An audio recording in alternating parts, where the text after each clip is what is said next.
Hello दोस्तों, स्वागत करता हूं मैं आपके अपने यूट्यूब चैनल द दरोगा लाइफ में। मैं साई सौरभ आपको आज मैं एसएसजीडी में किस बुक को फॉलो करें उसके बारे में कुछ बताने जा रहा हूं, जिससे कि आप एसएसजीडी में अच्छे मार्क्स ला सकते हैं। दोस्तों, आप मैथ्स के लिए आप मैथ्स के लिए जो आप पढ़े हैं, जहाँ भी आप पढ़े हैं या कोचिंग किए हैं या कोई ऑनलाइन या ऑफलाइन कहीं भी आप क्लास किए हैं, तो जो वो नोट्स दिए हैं आप उनको दोबारा रिवीजन कर लें, फॉर्मूला वगैरह याद कर लें। इससे आपको अच्छे मार्क्स मैथ्स में आ जाएंगे। अगर कोई नई क्लास किए हैं कहीं, अभी वो क्लास ही किए पकड़े होंगे कि उनका फॉर्म इधर भर दिए हैं और सोच रहे होंगे कि हम तो क्लास में नहीं, कि हम क्या करें, तो वैसे स्टूडेंट के लिए आप पैरामाउंट का एक बुक आता है मैथ्स का, और अर्थमेटिक का बुक आता है, आप उनको फॉलो कर सकते हैं दोस्तों। इससे आप मैथ्स में अच्छे स्कोर कर लेंगे। और फिर बात रह गई जीके जीएस की। दोस्तों, बुक तो बहुत सारे हैं और आपके लिए उतना टाइम भी नहीं है कि आप बहुत सारे बुक्स पढ़ सकते हैं, और इसमें एसएसजीडी में उतना पढ़ने की ज़रूरत भी नहीं है। वो बड़े बड़े जाते मोटे मोटे बुक्स जीके जीएस की। इसलिए आपको बेहतर होगा कि आप ये वाला बुक रेलवे सामान्य अध्ययन और रेलवे सामान्य विज्ञान, ये दो बुक हैं, मार्केट से आप परचेज करके आप इसको पढ़ सकते हैं। इसमें दोस्तों सीट वाइज क्वेश्चन भी दिया हुआ है और आप उसको प्रैक्टिस भी कर सकते हैं कि आपको कितना याद है कितना नहीं याद है। और दोस्तों, जीके जीएस कुछ सारा चीज़ में समझने का भी नहीं है, कुछ रट्टा भी मारने वाला है दोस्तों। तो आप उसको थोड़े थोड़े हैं तो आप उनको कुछ रट्टा भी मार के आप एग्ज़ाम में 5-6 क्वेश्चन अपना बढ़ा सकते हैं। और दोस्तों, इसमें करंट अफेयर्स भी आते हैं, तो आपको करंट अफेयर्स भी फोकस करना होगा। करंट अफेयर्स भी लगभग 5 से 7 क्वेश्चन आ जाएंगे दोस्तों, तो आपको करंट अफेयर्स पे भी फोकस करना है। और बात है रीजनिंग की दोस्तों, तो रीजनिंग तो जानते हैं दोस्तों कि स्कोरिंग सब्जेक्ट है। 25 में आप 25 मार्क्स भी ला सकते हैं दोस्तों। और अगर रीजनिंग में आप वीक हैं तो आपका रिजल्ट फिर नहीं आ सकता कभी दोस्तों। इसलिए रीजनिंग के लिए आप क्या करें, हर दिन एक सेट बनाएं। हर दिन आप 25 क्वेश्चन का एक सेट बनाएं, टाइमिंग फिक्स कर दें उसका। आप जब भी क्वेश्चन बनाने के लिए बैठें तो टाइमर लगा के बैठें, और तय समय में 25 क्वेश्चन हैं तो उसके लिए आप 10 मिनट का टाइम लें, 8 मिनट का टाइम लें, और आप कोशिश करें कि हम उसे उतना ही टाइम में मैं क्वेश्चन डील कर दूँ। तो दोस्तों, इससे क्या होगा कि आपका स्पीड भी बढ़ेगी और एक्यूरेसी भी बढ़ेगा। और हाँ, रीजनिंग में रीजनिंग का चैप्टर लेकर नहीं बैठना है कि मैं आज ये ब्लड रिलेशन बना रहा हूँ तो आज मैं ये वाटर इमेज बना रहा हूँ, नहीं, ऐसा कुछ नहीं करना है। जो रीजनिंग में सेट बनाने में जो गलती हुआ है, बस उस टॉपिक को पढ़ना है रीजनिंग का। मान लें कि ब्लड रिलेशन में गलती हो गया तो हम ब्लड रिलेशन पढ़ लेंगे, सेलोलिज्म में गलत हो गया तो मैं उसको पढ़ लूँगा। ऐसे करना है, जो गलती होगा उस चैप्टर को पढ़ना है दोस्तों। ऐसा नहीं कि आज नंबर सिस्टम लेकर बैठ गया हूँ, आज अरेंजमेंट लेकर बैठ गया हूँ, ऐसा कुछ नहीं करना है दोस्तों। तो ये हो गया। और एक आता है इंग्लिश और हिंदी, उसमें ऑप्शनल चूज करने का होता है दोस्तों।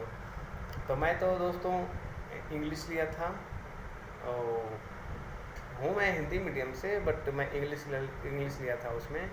तो उस समय मुझे हिंदी की उतनी ज़्यादा समझ, मतलब छूटा हुआ था, तो उतना कॉन्फिडेंस नहीं थे मेरा हिंदी में, और मैं इंग्लिश ही लिया था, और 25 में 20 स्कोर भी किए थे दोस्तों।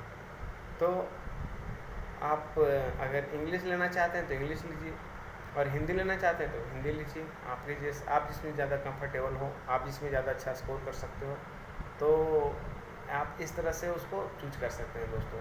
और बात रही इंग्लिश की, अगर आप इंग्लिश लेंगे तो उसके लिए मैं तो दोस्तों किरण का पढ़ा था।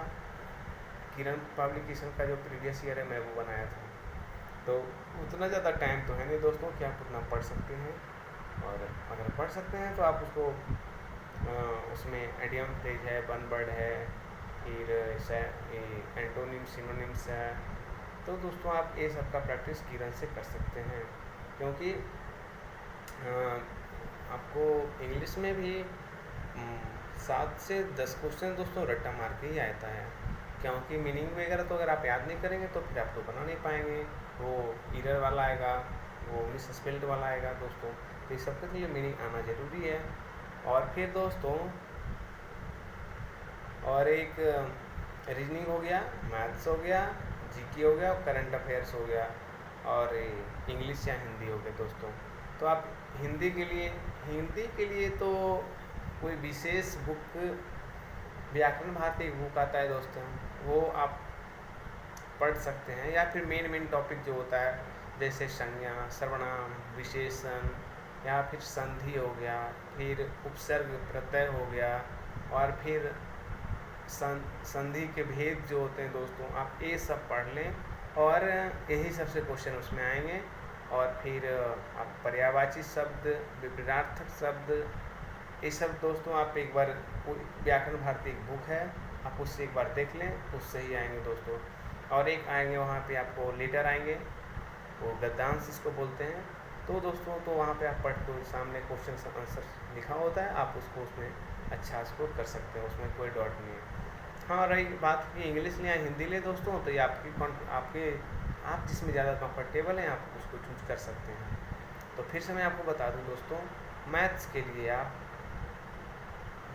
जहाँ पढ़े हैं उनका बस एक बार रिवीजन कर लें। वो जो भी टीचर दिए हैं, वो नोट्स दिए हैं मैथ्स का जो भी दिया आप उनका रिवीजन कर लें, फॉर्मूला सारे याद कर लें, जितने भी फॉर्मूले एडवांस मैथमेटिक्स में हो या फिर अर्थमेटिक में हो, आप वो फॉर्मूला कुछ ट्रिक है दोस्तों तो आप उसको याद रख लें।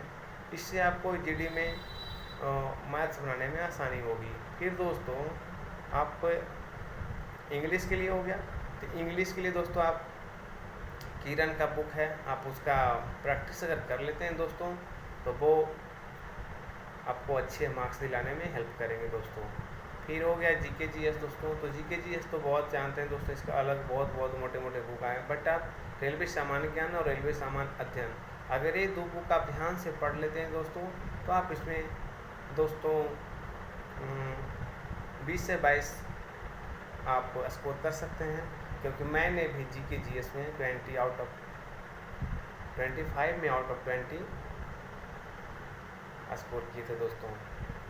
और बात रह गई इसका करंट अफेयर्स की दोस्तों, तो करंट अफेयर्स दोस्तों अभी आप जिस तरह से इवेंट से टोक्यो ओलंपिक चल रहे हैं, और ये सब पे आप फोकस रखें। कौन से खिलाड़ी किस से रिलेटेड है, वो कहाँ का रहने वाला है, कौन सा मेडल जीता है दोस्तों, और किस वर्ग में जीता है, उस आदमी का उस खेल से क्या संबंध है, कौन से खेल वो आदमी खेलता है, ये सब क्वेश्चन पूछ सकता है दोस्तों। जैसे कि मीराबाई चानू सिल्वर मेडल जीती है, तो आपसे क्वेश्चन पूछ सकते हैं, बता दीजिए मीराबाई चानू कहाँ की रहने वाली है, फिर वो टोक्यो ओलंपिक में किस खेल में उसने मेडल जीता। इस तरह का क्वेश्चन दोस्तों पूछ सकता है। इसलिए आशा करता हूँ कि आप इस सब इवेंट पे अभी से ही फोकस रहेंगे तो आगे आपको ये भारी नहीं लगेंगे करंट अफेयर्स। और दोस्तों अगर और भी कोई इन्फॉर्मेशन आपको चाहिए जैसे सीजीडी से रिलेटेड, तो आप कमेंट बॉक्स में कमेंट करके पूछ सकते हैं, हम आपको बताएंगे। और हाँ दोस्तों, चैनल को लाइक शेयर सब्सक्राइब जरूर करें और बेल आइकन दबा दें, जिससे आपको समय समय पर नोटिफिकेशन मिलता रहे। धन्यवाद दोस्तों।